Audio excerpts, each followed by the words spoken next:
आई बड़ा भाव से कहे बा लक्ष्मण जी के शक्तिमान लगल बा, वही भाव में गीत बा भैया, भजन बा।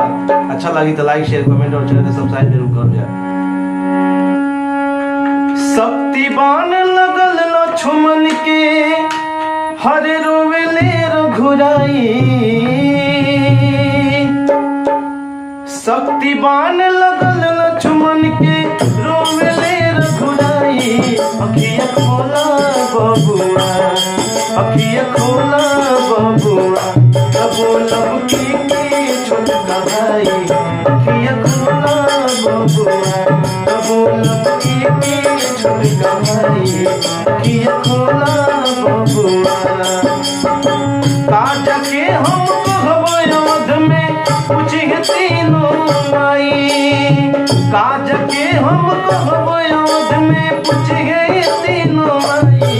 अखिया खोला बबुआ, अखिया खोला बबुआ, तबो लब की छोटका भाई। अखिया खोला बबुआ, तबो लब की छोटका भाई। अखिया खोला बबुआ।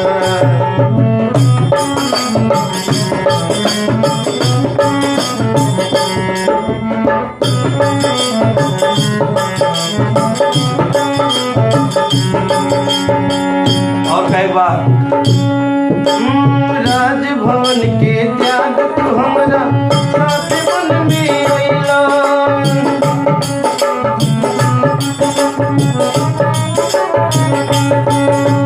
धर्म कर्म दुनू से बड़ भाई के सेवा कैला।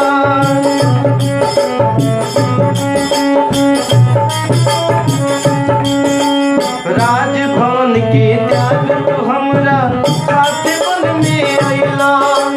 धर्म कर्म दुनू से बड़ भाई के सेवा कैला। तब बोला तोहरा बिन हमरा कैसे जियल जाई। तब बोला तोहरा बिन हमरा कैसे जियल जाई। अखिया खोला बबुआ, अखिया खोला बबुआ, तबो लब की छोटका भाई। अखिया खोला बबुआ, ओ लब की छोटका भाई। अखिया खोला बबुआ।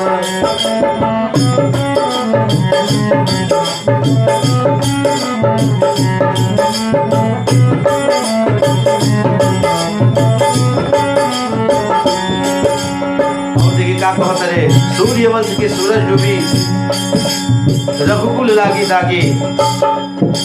जुग जुग बात चली है भौजाई रहलिए भागी।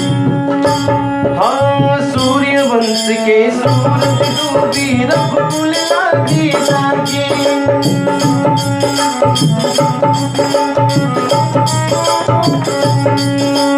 जुग जुग बात चली है भौजाई रहलिए भागी।